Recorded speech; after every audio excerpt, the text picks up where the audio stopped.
you're worth, the life, not just for yourself, but for the people around you. Yeah. Everybody who we serve will get a better version of us if we are more true to ourselves and if we operate in more confidence in the things that we really want to do. What has been the most surprising part of starting your own private pay practice that you wish more OTs knew about?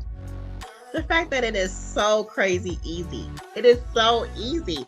The most that will keep somebody from starting their OT practice, especially if it's like a home based um, business, it will be internally with confidence Yes.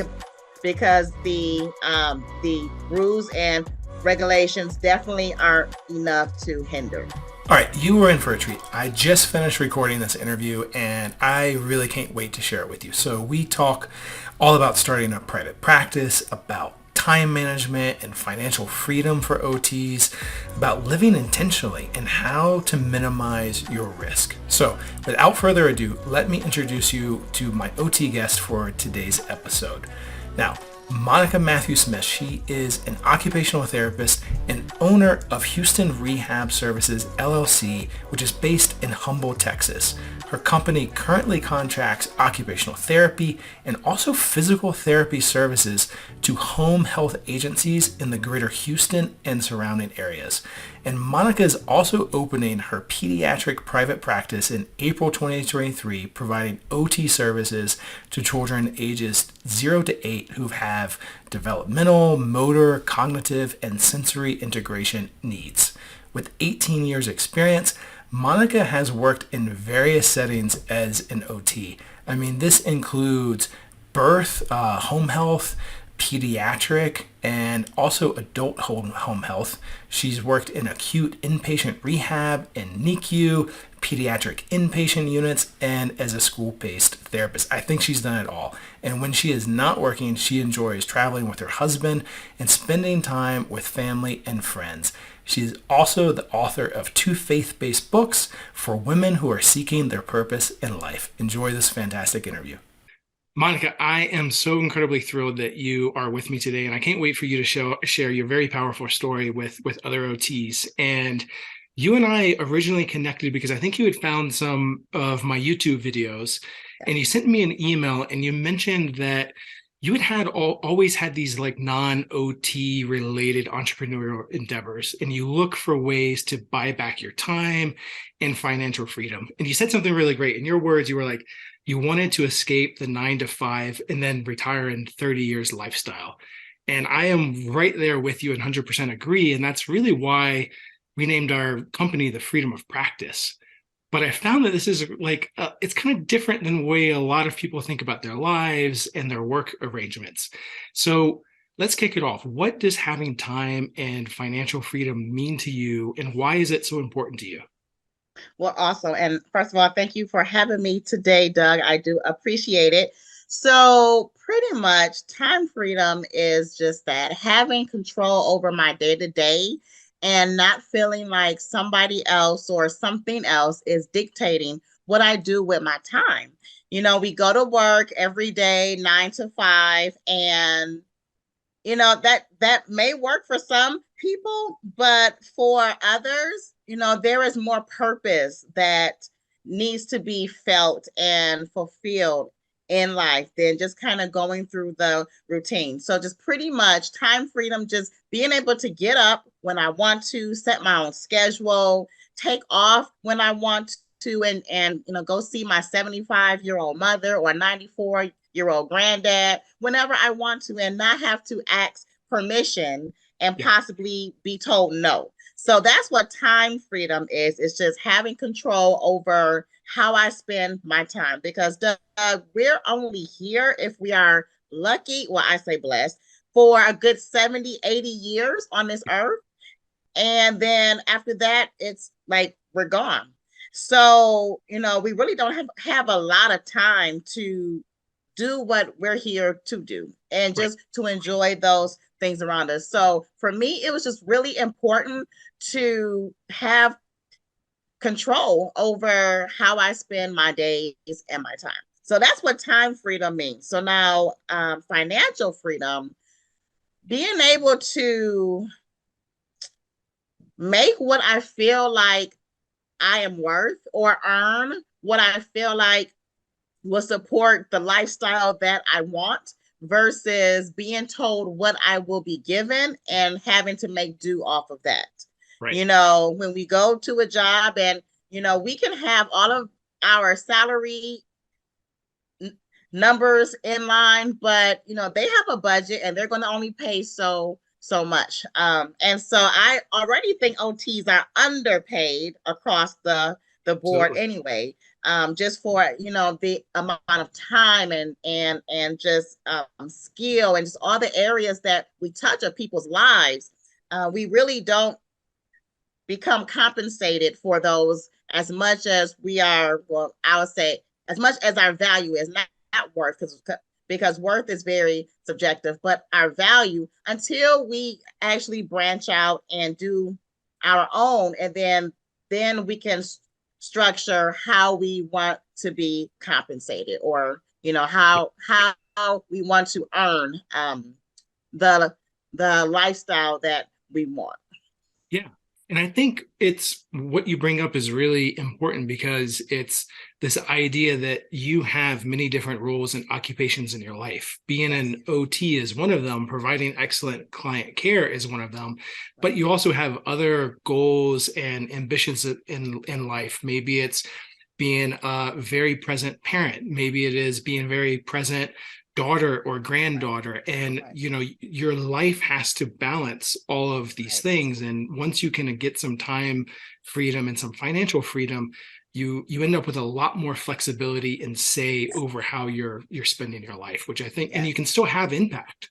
It's not that you Right. can't have impact, it's just that Right. you get to decide when and where you apply those efforts versus being told what you have to do. Right. And it also comes down, Doug, to just overall happiness. Like, I am a firm believer that we should all live a life that makes us happy. I mean, yes, we have ups and downs. We're human. Things come up and, you know, and they happen. Every day isn't always great. But in the grand scheme of things, you know, if we're not living a life that feels good, you know, if it just feels like we're on a routine schedule, just doing the day in, day out because either that's what we were told to do or whatever, you know, then that's when it's kind of time to take a look at, well, what exactly is the meaning for us every day of just living? And that time freedom and that financial freedom, oftentimes those are the two most important things that if you ask somebody, you know, what will make you happier, it will be having more time and having more money.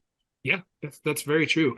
Is this something that you have always been interested in, or was there kind of a turning point where you decided to flip the script and kind of take a different viewpoint than maybe some other people do? So I would say that there wasn't like a specific turning point. Like, you know, things kind of just evolve, right? So, but if I can just take it back to a time when I kind of had the light bulb, it was mainly about 2010. Um, and so I am a very creative person. So, you know, my journey to entrepreneurship has many twists and turns, like most entrepreneurs, right? And so it started off with just using my gift of writing and poetry. Oh, And wow. so, you know, I just kind of got into, okay, you know, I was doing what felt good. And then people started to request me to do events and gigs. And then I think somebody said, well, why don't you charge? And so then I started to charge. And then that kind of went into just then the revelation of, well, this feels good to be able to have my own, Yeah. be able to state my price and to, you know, state my conditions and, you know, just to start having my own. So I can say that probably before 2010, um, the entrepreneurship mindset probably wasn't there, but I was cultivating just what felt natural. And Yeah. then, and so then after that, then I just kind of got into a multi-level marketing company, and started my journey there, and then there was books and t-shirts. So it just kind of evolved. Yeah. And then it led to now where then I had a friend who suggested, well, you're doing all of these other things entrepreneurial wise. Why don't you do it for your therapy that you've been doing for so many years? So then that's kind of where the turning point to where I am now Yeah. Has come about. But yeah, it was just kind of like a journey to just doing what I felt was natural, and then people started to want to pay me, and then and then that just kind of drove the rest of the, I guess, the mindset of I can really have something that I create and people will pay me for. Yes. Do you remember the first time you got paid? Oh my goodness. Let's see. I guess yes, it was a poetry event, and they asked what my price was, and I was so scared. I was so scared to state it. I think I told them like $25 or something, and that was way cheap. Yeah. But I just didn't know, and it did feel awkward. It felt awkward. Even to this day, it can still kind of feel awkward sometimes talking about price. But yeah, that was the first time that I gotten paid for something that I just felt like I could do for free. Yes. Yeah. That's amazing. I love the fact that you've been involved in so many different endeavors, because I think, business and achieving financial freedom and time freedom, like, it's not really a destination. Like, it's a continual journey. And there are just, when you start out doing it, there's just so many things you don't know. And there's nobody can tell you all of the list of things you don't know. You just really have to jump in and make mistakes, be willing to look dumb, embarrass yourself, and know that you're strong enough that your family's still going to love you, that you're still going to have the support of your friends, and pick yourself up and keep going. I heard a quote the other day that winner is just a loser who never gave up, and I think that is so true, especially when it comes to entrepreneurial endeavors, because there's just so many twists and turns. There definitely is. There definitely is. And I love that quote too, just because, if you never try, you never know. And, whenever I come up against a challenging situation, I just think about, well, the newborn baby or the baby, when they're first learning to walk, they get up and they fall. But they keep trying, and oftentimes laughing and smiling. So, I try to sometimes keep that childlike, not mentality, but, mindset of, if I fall down, it's okay. Just laugh it off, brush it off, get back up, and let's try again. But like you said, that's the journey of an entrepreneur. So it comes with the territory. I think that experimental mindset is so important, of viewing it as, it's an experiment. I'm going to try it, and then I'm going to try a different experiment, and you almost approach it the way a cross between a child and a scientist would. I love it. I love it. And I also want to make a point too, Doug. So I want to make it clear too that, what you start off with, it might not be that thing. Like, talking about how entrepreneurship is a journey, and, ultimately occupational therapy as an entrepreneur, what I started off with was far from what I'm doing now, but each part of that journey, each endeavor has led me to where I am today. Yes. So I don't, think, oh, I wasted my time doing those things, because they were all building the blocks to today. Yeah, you're accumulating the skills as you go along. I love that. I feel like sometimes there can be kind of this conflict between being in a helping profession like OT and, being selfless with your clients, but then also prioritizing your mental well-being, your financial well-being, and wanting to get your time back. Sometimes the OTs I talk to, there's a sense of guilt or overwhelm that they can feel. What would you say to such OTs to help them, really get outside their comfort zone and start to take those first few steps towards prioritizing financial and time freedom? Well, the first thing I would say is to just think about what is the ultimate lifestyle that they want for themselves. Like, what is the best version of themselves? If time and money wasn't a issue, because oftentimes overwhelm and the need to just go overboard, it comes from a place often of insecurity sometimes. We're trying so hard to help other people because maybe there's something in us, not all the time, but sometimes. So, I would really suggest, some soul searching take place and to really understand why do they feel the need to overextend, and then when they say no or if they don't overextend, why is that difficult to say no sometimes or find time for themselves? And then so that's the first thing. One is just understanding what's the lifestyle that they want. And then if they feel like, overextending is hindering them, find out why. The second thing is schedule some quiet time each day for themselves. Journal. I'm a big component. Well, not component. Scratch that out. I'm a big promoter of journaling, Yeah. and so oftentimes, if we're feeling like we're not at a place where we're comfortable branching out on something, especially if we really want to, writing out why, writing out, just your ideal life. Again, going back to step one, but just writing those things down will really get them out. Yeah. And then just kind of in front of our eyes so that then we can kind of sort through, okay, well, this is what I want to do. I want to step out, but I have anxiety. I want more time freedom, but I still find myself giving up more of my time doing X, Y, and Z. We can now see kind of where the breakdown is between where we are and where we want to be. So journal and then setting boundaries, just being real with ourselves and setting boundaries, even if they're tough, and just taking time out for ourselves to start researching. Yeah.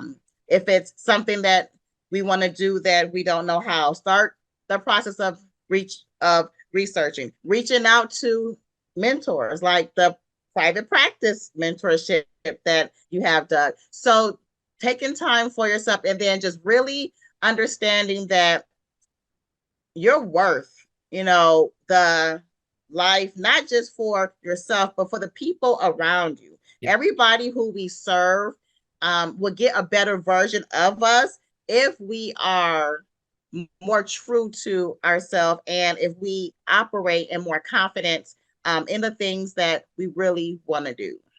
Yeah, man, I 100% agree with everything that you just mentioned. You're so eloquent in your answer, and I think that there's a lot of things to really think about there, especially with being in a helping profession and what's motivating you to many times sacrifice your own health at the expense of helping so many people, and really try to prioritize putting yourself first. There's that, maybe it's too much of a cliche now, but you have to put on your if you're on an airplane and it's going down, you have to put on your own oxygen mask before you can put on for someone else. And it's really prioritizing. As you said, you're going to show up as the best version of yourself, and ultimately your kids are going to benefit from that, your spouse, your family, and your clients are going to benefit from Right.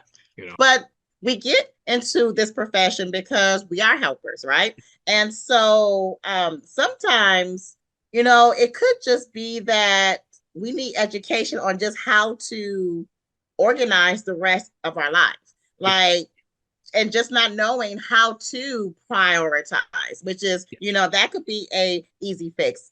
Maybe, there is no deep seated reason why we overextend. We're just, we're just helpers. But then, if you get help or get some consulting on just how to prioritize family, work, leisure, then things could be more balanced. Yeah. I love it. And I'm also excited to talk to you because you recently started your own private practice. So can you tell us what it is and who you're serving with it?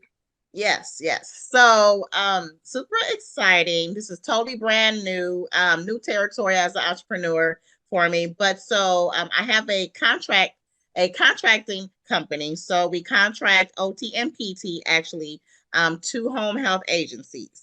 And so, we do pediatrics, and I'm also, in the process of my private pay clients coming in so that I can then service those who, just maybe don't want to use their insurance for various reasons. But then there's a large population of families who need to be serviced who do have insurance. So, it was easier to get those kiddos through the insurance companies before we become credential, because that's a long process. Yeah. So, that was kind of like our gateway into actually private practice. It's just getting on, contracting for these agencies and then seeing these kids for them.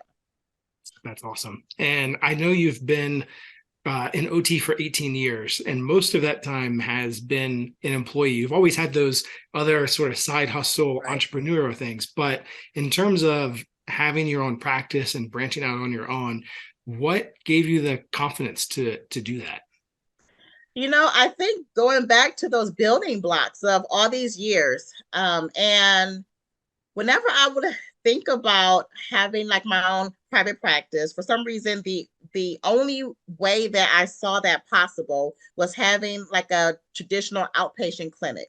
And I would drive past different clinics in my area, and I just saw lease and red flags and money and equipment and build outs. And I was just Yeah. thinking like that's not for me. I don't want to go that route. You hear the horror stories about bankruptcies, and I'm just like, no. So I kind of, put that in the back. And I was actually speaking with a friend who encouraged me to start my contracting company, because we were talking actually about starting a home health agency. And I was thinking, well, no, like, there's a lot of red tape for that. But then, in my quest to start the home health agency, somebody said, well, you're an occupational therapist. Why don't you just focus on the therapy part? And so then, that's just kind of how that started. And as far as the confidence, it's just, I was ready. I was hungry, looking for the lifestyle to where I can just build my own. Yeah. All these years, it was just building up, and I felt like, I had different tools, but nothing was quite coming together. Yeah. Which now I see it wasn't coming together because those items weren't meant to be like the thing. They were meant to help me get to the thing, and Yeah. the thing is having my own OT practice. So just the lessons learned in business. I've kind of always have been a independent person. Yeah. Like I moved from my hometown to Houston, Texas, all by myself, in my late 20s. So it just kind of felt natural. And I do want to say this. I want to make this clear too. Not everybody is an entrepreneur. So I think it felt natural because I'm an entrepreneur. And I tell people, if you're an entrepreneur, you will know. If it comes natural, if you just find yourself just naturally going a different path than what you hear, if you find yourself inclined to, just be more interested in things of entrepreneurship, then that might be because you're an entrepreneur. And I feel like we are who we are, and we gravitate towards the things that speak to who we are. And that's not to say anything about, people who want to work a 9 to 5 or be an employee. I mean, we need lots of employees to make the world go round. Like doctors and lawyers, we need them to be at the hospital working. But I think just me being an entrepreneur and, without knowing, I was cultivating that over the years with the Yes. different projects. So it just kind of evolved now into like stepping out. Well, and I think I love that. And I think it kind of also goes back to what you were talking about before, which is the importance of journaling, because I think sometimes we can get so incredibly stuck in one way of thinking. And I even find this for myself, you can get in this mental loop and perseverate on things, but sometimes just writing it down is enough to sort of activate that, okay, I can figure this out gene. It's not as bad, and actually maybe the path is becoming an entrepreneur or finding a different job or finding a job that's closer to where your kids go to school or where your house is, so you're eliminating that stressful part. And I think putting pen to paper and really allowing your brain to do like a what if, then it is really, really powerful. Yeah. And that's exactly true, because I forgot what the exact number is, but we have, let's just say, hundreds of thoughts, right, that go through our mind every day. And so, yes, that's exactly right. If we don't if we don't take time first, like we have to slow down from life, first of all. Yeah. And then if we don't write these things down, then my favorite saying is it gets lost in the sauce. Like, Yeah. is there, but it's not clear until you write it down, and then you can see it. And then it's like a puzzle. You can then see, okay, what needs to go where, what I can, versus it's just kind of swimming in the midst of everything else. And then it just kind of gets lost. And I think sometimes what I found, I don't know if you would agree with this, but people who are overachievers, very smart, which OTs are very smart, very capable, very, very accomplished. It's not easy to go through graduate school. It's not easy to go through all of the continuing education. Yeah. And sometimes you can get into a rhythm of let's just wing it, and you're used to figuring things out and tackling stuff as it comes up with client sessions, as it comes up with your work week. Right. But that can not be such a great thing as it applies to your life always. And so just sitting down and planning a little bit, the weeks that I really sit down and schedule my time and plan out what I'm doing, I'm A, I'm also super more productive, and B, I also suddenly have more free time, versus the times that I just allow the weeks to happen, Exactly. I live by to-do lists. I cannot not have a to-do list. And then that helps to keep me organized. I also want to give your audience some people who I listen to who have helped me along the way. Jim Rohn, he's a motivational speaker. I like him. Of course, Tony Robbins, and so just hearing them talk about, how to take that time, how to write your goals down, and just really how to have the mindset, most of all, of intention. I think that's what it just comes down to. It's just being intentional, with just understanding, or one, identifying what it is that you want, either in your career, in your life, if you want to start a business, like you said, or work a different job. Just what is it that you want for your family or for yourself? And then writing those things down, and then just figuring out, researching, getting help on how then to, make those things happen, just like a checklist. Yeah, I love it. A lot of people think of starting businesses or private practices as very risky. So is there anything, and you talked about the cost associated with it, the stuff that was going through your mind. So is there anything that you're doing kind of from the beginning to help minimize that risk? How are you thinking about this? Yes, I am not taking up a office space right away. I am my office is my home, and we are doing home visits right now.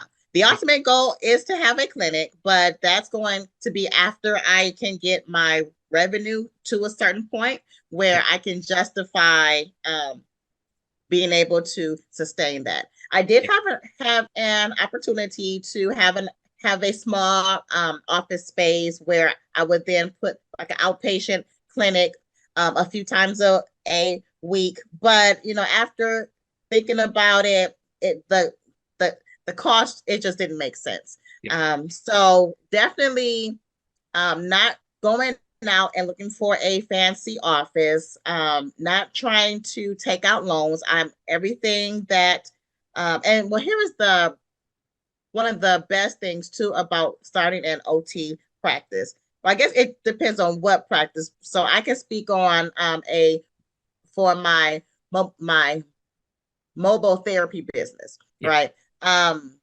It's all in the home, so I don't have to have like a large amount of money up front. I don't have to take out any loans. I think the most that I pay for are like for my assessments, and I still work my 9 to 5. I still work full time as a school-based occupational therapist. And then I take the money from each check and I invest that into my business. So I don't have to worry about asking friends and family, taking out loans. And then I only pay for things as I'm paid. So so that's how I minimize. I don't have a big office. It's mobile. And I don't feel the need to start off big. I'm starting small, and then as I grow, then I will expand. It's such a great strategy to do, because I think people can kind of over they can think that it costs a lot, that they have to spend a lot of money. And we started our private pay practice in clients' homes. My wife was seeing pre and postnatal women, and she would go and travel to their apartments to see them. And they loved the convenience factor. They loved that they didn't have to find a babysitter. They loved, so what we would think sometimes naturally was kind of comparing, oh, well, we don't have the fancy clinic with the 4 people in the front desk and everything, to our clients. It was actually a reason they came to us, and it was so incredibly great. So what has been the most surprising part of starting your own private pay practice that you wish more OTs knew about? The fact that it is so crazy easy. It is so easy. As I said before, I would go past the clinics and I just thought that that was the only way I could have my own business, was to go that route. But then once I was enlightened that I didn't need all of that through a friend, and I did research. I called our state association, just to verify, and all we need is for Texas is our state license. And which you already have. Which yes. And that's it. You can, hang your shingle out, open for business, just having that.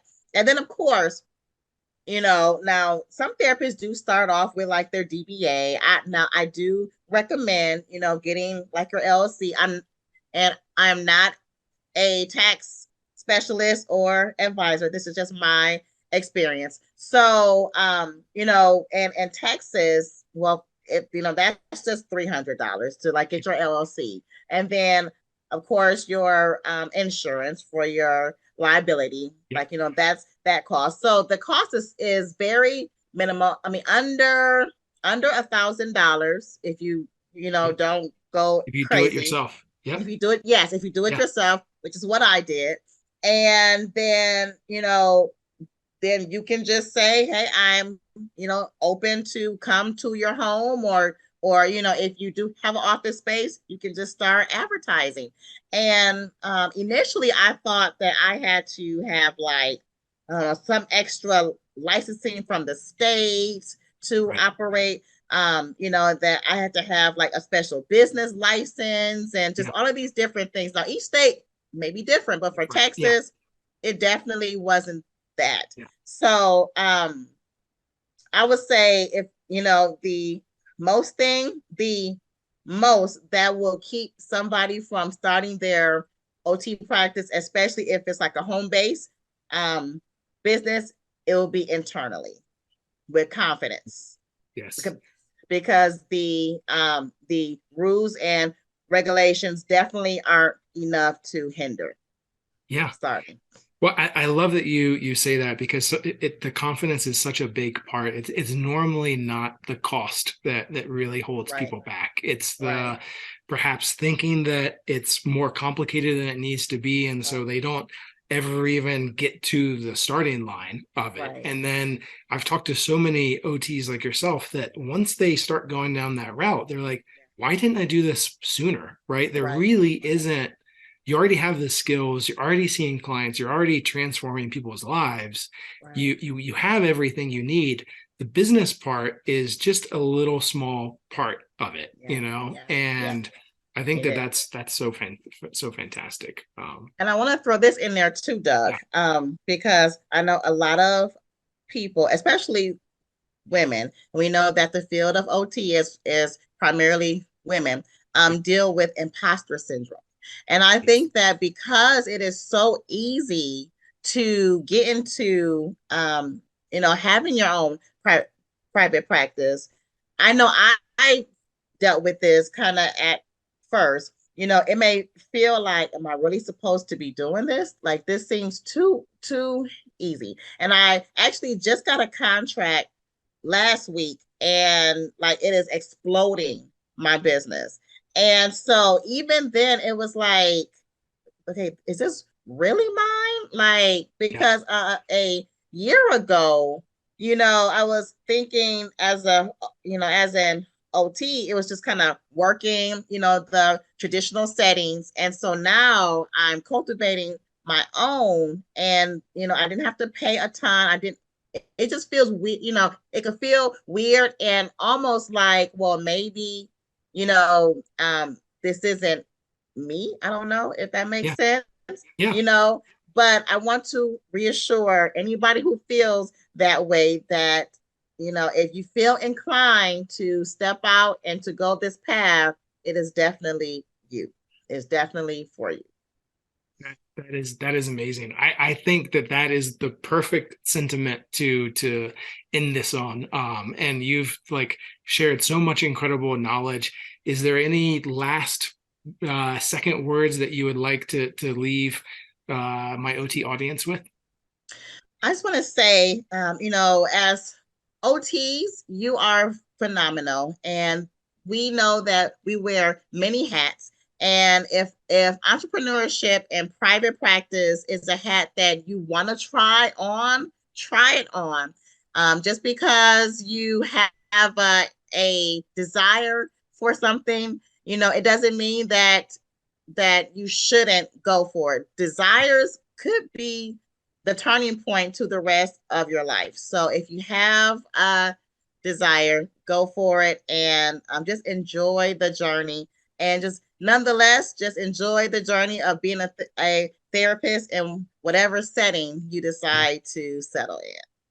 Awesome. Thank you so much, Monica. This was very, very thought-provoking, and it was very valuable. And I can't wait to share this on the YouTube channel and with the rest of the audience. Thank you so much. Thank you. Thank you.